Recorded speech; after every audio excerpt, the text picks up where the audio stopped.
Hello everyone, I am Sapna Yani Sharma from Learning Center. Today we are going to proceed with the chapter of class 6th, Taro's Report. This is chapter number 2 from your book Honey School. But before starting the chapter, I will discuss with you the title of this chapter. What is the title? Taro's Reward. Taro is the name of a boy and reward means इनाम या फिर prize. तो इस तरह से story का title हुआ Taro का इनाम, Taro's reward. This is a story about a thoughtful, a loving son. He worked hard to fulfill his parents' wishes and get some unexpected help. यहाँ पे जो कहानी है तारो की, इससे रिवॉर्ड क्यों मिलता है, इसके बारे में हम इस चैप्टर में पढ़ेंगे और हम जानेंगे कि वो कैसे अपने पेरेंट्स की विशेज़ को पूरा करने के लिए हार्ड वर्क करता है और फाइनली उसको वो रिवॉर्ड मिल जाता है. So let's start. But before starting with the chapter, I will, along with the explanation, I will tell you difficult word meaning also. So let's start. A young woodcutter named Taro lived with his mother and father on a lonely hillside. तो एक woodcutter था. Woodcutter means होता है लकड़ियाँ काटने वाला, लकड़हारा. तो उसका नाम तारो था. वो अपने मदर एंड फादर के साथ एक लॉनली हिल साइड पर रहता था. मतलब एक अकेली सी सुनसान सी जगह थी, वहाँ पे वो अपने पेरेंट्स के साथ रहता था. All day long he chopped wood in the forest. और सारा दिन वो क्या करता था, लकड़ियाँ काटता था. चोप्ड मीन्स होता है काटना, किसी चीज़ को छोटे छोटे टुकड़ों में काटना. तो सारा दिन वो जंगल में लकड़ियाँ काट रहा होता था. थॉट ही वर्क वेरी हार्ड, ही अर्न वेरी लिटिल मनी. वो बहुत हार्ड वर्क करता था, लेकिन इतने हार्ड वर्क के बाद भी उसको क्या, बहुत ही थोड़े से पैसे वो कमा पाता था. This made him sad. अब ये जो चीज़ थी उसे बहुत सैड करती थी, बहुत दुखी करती थी. For he was a thoughtful son and wanted to give his old parents everything they needed.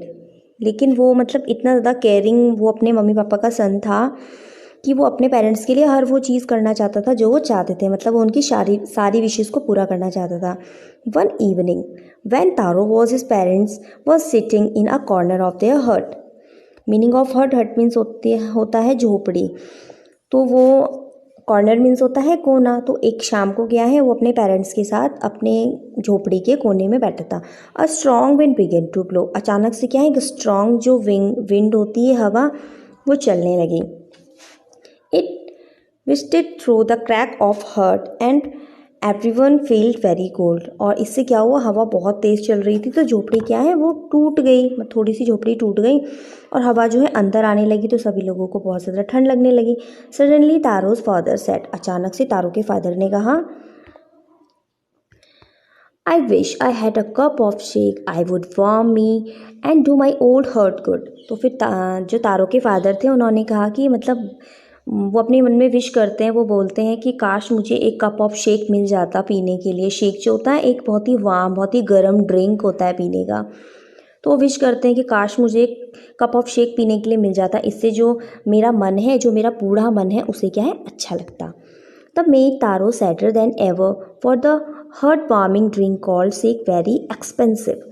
तो अब तारो क्या है, बहुत ही ज़्यादा दुखी हो जाता है. उसे बहुत ही ज़्यादा दुख होता है कि उसके पिता क्या है, शेक चाहते हैं लेकिन वो नहीं दे सकता. और ये जो शेक था ये बहुत ही ज़्यादा एक्सपेंसिव था. एक्सपेंसिव मीन्स होता है महंगा या costly. How did I earn more money. अब वो कहता है कि अब मैं इतने सारे पैसों को कैसे अर्न कर सकता हूँ कि मैं इतना एक्सपेंसिव शेक अपने पिता को लाके दे सकूँ. He asked himself. उसने अपने आप से कहा, how do I get a little shake for my poor old father. अब वो कहते हैं कि मैं अपने बेचारे जो मेरे पुअर ओल्ड फादर हैं उनके लिए मैं शेक कहाँ से लाऊंगा. He decided to work harder than before. अब वो डिसाइड करता है कि वो बहुत हार्ड वर्क करेगा पहले से भी ज़्यादा. Next morning Taro jump out of bed earlier than usual to made his way to the forest. अब अगले दिन क्या होता है कि तारो सुबह बहुत जल्दी उठ जाता है, और दिन जब वो उठता है तो उससे भी पहले वो उठ जाता है, जंगल की तरफ वो चला जाता है. ही चोप्ड एंड कट एज अ सन क्लिम्ड. और वो वहाँ पे जाके लकड़ियाँ काटता रहता है जब तक कि सूरज नहीं चढ़ जाता, मतलब सुबह नहीं हो जाती. And soon he was so warm that he had to take off his jacket. और उसको इतनी गर्मी लगने लगती है लकड़ियाँ काट काट के कि वो क्या अपनी जैकेट को पे निकाल देता है. His mouth was dry. और उसका जो मुंह होता है वो सूख जाता है, मतलब गला उसका सूख जाता है प्यास से. His face was wet with sweat. और उसका जो चेहरा है वो पूरा का पूरा पसीने से भीग जाता है. Then he thought, if my old poor father he thought if only he was as warm as I. अब वो कहते हैं कि मेरे जो बेचारे ओल्ड बूढ़े जो मेरे पिता हैं उनकी बॉडी में भी इतनी ही गर्मी आ जाती जितनी कि मेरी बॉडी में मुझे इस टाइम फील हो रही है, काश वो भी क्या है इस गर्मी को फील कर पाते। And with that I began to chop even faster. और इसके साथ सोच भी रहा था और साथ साथ उसने जो वुड्स थी उनको जल्दी जल्दी से चॉप करना स्टार्ट किया। Thinking of the extra money he must earn to buy to sake warm the old man's bones. और वो बहुत हार्डवर्क करने लगा और ज़्यादा लकड़ियाँ काटने लगा कि वो एक्स्ट्रा मनी अर्न करेगा और अपने फादर के लिए वो जो वार्म शेक था उसको लेके जाएगा, जिससे कि उनकी जो बूढ़ी हड्डियाँ हैं उसमें थोड़ी सी गर्मी आ सके। Then suddenly Taro stop chopping. What was the sound he heard. अब जो तारो था उसने लकड़ियों को जो चॉप करना रोका क्योंकि उसको एक साउंड सुनाई दिया। किस चीज़ का? Could it be, could it possible B rising water. तो अब वो मतलब उसको सुनाई दिया एक साउंड, तो उसे ऐसा लग रहा था कि यहाँ पे आसपास क्या है, पानी का साउंड आ रहा है, मतलब उसको पानी के बहने की जो आवाज़ होती है वो सुनाई दे रही थी।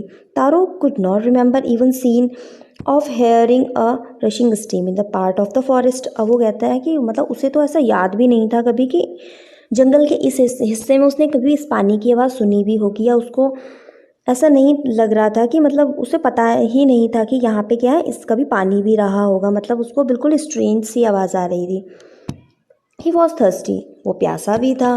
The x dropped out of his hands and run in the direction of the sound. उसके बाद उसने अपनी जो एक्स थी, जो कुल्हाड़ी थी, उसको वहीं पे रखा और फटाफट वो जहाँ से पानी की आवाज़ आ रही थी वो उस तरफ दौड़ा, क्योंकि उसको प्यास भी बहुत ज़ोर से लगी थी। And taro was a beautiful little waterfall hidden behind the rock. And उसके बाद तारो ने क्या देखा कि जो रॉक थी उसके पीछे एक ब्यूटीफुल सा वाटरफॉल था। वाटरफॉल जैसे कि जो ऊंचाई से जब पानी नीचे की तरफ तेज़ी से गिर रहा होता है उसे वाटरफॉल कहते हैं। नीलिंग एट अ प्लेस व द वाटर फ्लोइंग क्विकली। और एक प्लेस ऐसा था वहाँ से क्या वाटर क्विकली वहाँ से बह रहा था। He cupped a little in his hands and put it his lips. और उसने थोड़ा सा पानी अपने हाथों में लिया। जब हम दोनों हाथों को मिला के पानी पीने की कोशिश करते तो ऐसे अपने हाथों में पानी लिया, उसको अपने लिप्स के पास ले गया। वॉज इट वाटर, वो पानी था। और वॉज इट शेक, वो शेक था। वो पानी था या शेक था। He tasted it again and again, उसने उसको बार बार टेस्ट किया। And always it was delicious shake. और हर बार उसको क्या है, एक डिलीशियस सा शेक का टेस्ट आ रहा था इंस्टेंट ऑफ कोल्ड वाटर। बल्कि वो पानी नहीं था, वो क्या था, डिलीशियस शेक का उसको टेस्ट मिल रहा था। Taro quickly filled the picture he had with him and hurried home. और तारो ने अब क्या किया, उसके पास जो पिक्चर था, जो घड़ा था, ये जो उसके आप पिक्चर में देख सकते हैं, ये उसने इस पिक्चर को भरा और वो फटाफट से अपने घर की तरफ चल पड़ा। वो बहुत ही ज़्यादा हैप्पी हो गया था। The old man was dilated with the shake. और उसने जो उसके फादर थे उनको शेक दिया और वो बहुत ही ज़्यादा खुश हो गए। After only one swallow of the liquid और stopping shivering and did a little dance in the middle of the floor. और जब उन्होंने उसका सिर्फ एक ही सिप लिया था, मतलब थोड़ा सा ही उन्होंने एक घूंट उस शेक को पिया था, तो इसके बाद ही क्या है, उनका कांपना बंद हो गया। Meaning of shivering, shivering means होता है कांपना। उनका कांपना बंद हो गया और वो क्या है, अपने फ्लोर के बीचों बीच में जाके डांस करने लगे। मतलब उस शेक को पी के उन्हें इतनी ज़्यादा एनर्जी मिल गई, इतनी ज़्यादा गर्मी मिल गई। That afternoon a neighbour stopped by a visit. Taro's father politely offered her a cup of the shake. और इतने में क्या है, उनके दिन के टाइम पे, आफ्टरनून के टाइम पे उनके घर पे उनके नेबर आए और उनके फादर ने, तारो के फादर ने उनको politely a cup of shake offer किया, उनको पीने के लिए दिया। द लेडी ड्रैंक इट, उस लेडी ने उसको पिया ग्रीडीली। मतलब बिल्कुल ग्रीडीली मीन्स होता है लालच भरी। तो लेडी थी, उसने बिल्कुल लालच भरे मन से उसको पिया। And thank the old man, उसको ओल्ड मैन को थैंक यू कहा। Then Taro told her story of the magic waterfall. उसके बाद तारो ने उस लेडी को क्या है, अपने जो मैजिक वाटरफॉल की जो स्टोरी थी उनको सुनाई। Thanking them for the delicious drink she left in a hurry. अब उन्होंने क्या है, उनको थैंक यू बोला और वो वहाँ से जल्दी से चली गई। Then by nightfall she had spread the story thoughtful in for village. अब रात जैसे जैसे रात हुई वैसे वैसे, मतलब शाम शाम तक, रात तक जो ये मैजिक वाटरफॉल की स्टोरी थी पूरे के पूरे गांव में फैल गई थी, सबको पता लग गया था। That everything there was a long procession of visitor of woodcutter's house. और क्या है, उनके घर में जो वुड कटर था, उनके घर में बहुत ही ज़्यादा उनके आसपास के जो लोग थे वो सब आके इकट्ठे हो गए इस स्टोरी को सुनने के लिए और उस शेक को पीने के लिए। Each man had heard a story of waterfall. हर किसी ने वाटरफॉल की कहानी सुनी। And took a sip of the shake. और हर किसी ने उस शेक को भी पिया। In the less than an hour the picture was empty. और एक ही घंटे में क्या है, वो जो पिक्चर भर के लाया था तारो, वो खाली हो गया। Then next morning Taro started for work even earlier than the morning before. और अगले दिन तारो ने क्या किया, वो जल्दी से उठा और क्या है, जंगल में चला गया लकड़ी काटने के लिए। He carried with him the largest picture he owned. और आज क्या है, वो बड़ा वाला पिक्चर लेके गया था अपने साथ में, बड़ा वाला जिसमें वो भर के लाता था घड़ा, वो छोटा वाला नहीं ले गया था, बड़ा वाला अपने साथ लेके गया था। For he intended first of all go to the waterfall. और वो क्या है, अब सबसे पहले वो वाटरफॉल के पास गया। When he reached it he found his great surprise all his neighbours there. और जब वो उस वाटरफॉल के पास गया तो वो बहुत ही सरप्राइज हुआ। उसने देखा कि वहाँ पे तो उसके सारे के सारे जो नेबर्स थे वो सब क्या है, वहाँ पे गैदर्ड हैं, वो सब वहाँ पे इकट्ठे हो गए हैं उसके जाने से पहले ही। Then they were crying pitcher jar bucket anything could find to hold the magic shake. और जब तारो वहाँ गया तो बड़ा ही सरप्राइज़ हो गया। उसने कहा कि मतलब उसने देखा वहाँ जाके कि वहाँ पे लोगों के पास पिक्चर्स हैं, जार्स हैं, बकेट हैं, मतलब जिस चीज़ में वो मैजिक शेक भर सकते थे वो हर वो चीज़ अपने साथ लेके आए हैं। Then one villager knelt and held his mouth under the waterfall to drink. और एक विलेजर जो था वो वहाँ पे वाटरफॉल से जो पानी गिर रहा था उसको पीने की कोशिश कर रहा था, मतलब उसको पी रहा था। He drank again and again. और उसको बार बार पी रहा था।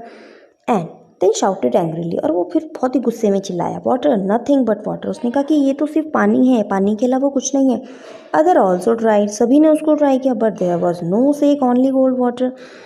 और वहाँ पे क्या है, किसी को भी शेक नहीं मिला। वहाँ पे सबको क्या है, वो पानी जो पी रहे थे उसमें उन्हें पानी का ही टेस्ट आ रहा था। अब जो गाँव के लोग थे वो बहुत ही ज़्यादा गुस्सा हो रहे थे तारों पे, angry. We have been tricked shouted the villagers. अब गांव वाले चिल्ला रहे थे कि तारो ने क्या है, हमें मूर्ख बनाया, हमें बेवकूफ़ बनाया। वेयर इज तारो, तारो कहाँ है, let us drown him in the waterfall. But Taro had been wise enough to slip behind a rock when he saw how things were going he was nowhere to be found. अब Taro क्या था, वो wise था, वो बहुत ही ज़्यादा समझदार था, चालाक था कि उसने क्या किया, वो एक पहाड़ी के पीछे, एक मतलब चट्टान के पीछे जाके वो छुप गया और वो सारी चीज़ें वहाँ पे देख रहा था, जो जो भी चीज़ें वहाँ पे हो रही थी। लोग वहाँ पे पानी पी रहे थे, तारो पे गुस्सा हो रहे थे और वो कह रहे थे कि तारो ने बेवकूफ़ बनाया। तो ये सारी चीज़ें क्या है, वो तारो उस रॉक के पीछे से देख रहा था। मटर देयर एंगर एंड डिसअपॉइंटमेंट। तो उसके बाद जब गांव वाले जो थे वो गुस्सा कर रहे थे, चिल्ला रहे थे, उसके बाद मटरिंग मीन्स होता है बड़बड़ाना, डिसअपॉइंटमेंट्स होता है मतलब नाराज़ हो जाना, परेशान हो जाना। The villagers left the place one by one. और उसके बाद क्या है, जब गांव वालों ने देखा तारो तो मिल नहीं रहा है, वो अपना गुस्सा निकाल के वहाँ से एक एक करके चले गए। Taro came out from his hiding place. और तारो जहाँ पे छुपा था उस प्लेस से फिर वो बाहर आ गया जब गांव वाले चले गए थे। वॉज इट ट्रू, उसने कहा क्या ये सही बात है। ही वंडर्ड, वो बहुत हैरान हुआ कि मतलब गाँव वाले कह रहे हैं कि पानी है, तो क्या सच में ये पानी है। Was a shake is a dream. तो उसने कहा कि जो शेक वाला मतलब जो ये बात थी, ये एक ड्रीम था, ये एक सपना था। Once more he caught a little liquid in his hand and put it to his lips. और उसने फिर क्या किया, अपने दोनों हाथों में थोड़ा सा लिक्विड लिया, फिर अपने होठों के पास ले गया, अपनी मुंह मतलब उसने उसको पिया। It was a same fine shake. उसने कहा कि ये तो बिल्कुल वही शेक है। To the thoughtful son the massive waterfall give the delicious shake to everyone else it gave only cold water. और अब उसको समझ में आ गया था कि ये वो जो वाटरफॉल था, ये मैजिक वाटरफॉल था और ये बिल्कुल उसको डिलीशियस शेक ही लग रहा था, बल्कि गांव वालों को तो ये पानी लगा था, क्योंकि जो तारो था वो एक अच्छा बच्चा था, अपने पेरेंट्स के लिए हार्ड वर्क करता था। तो ये जो मैजिक वाटरफॉल था ये औरों को तो पानी देता था, लेकिन इसने तारो को क्या दिया था, डिलीशियस शेक दिया था।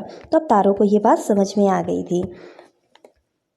The story of Taro is and his magic waterfall reach the emperor of Japan. अब ये स्टोरी जो थी तारो की, ये पहुंची किसके पास, जो जापान के एम्पायर थे, जो वहाँ के सम्राट थे, राजा थे, उनके पास पहुंची।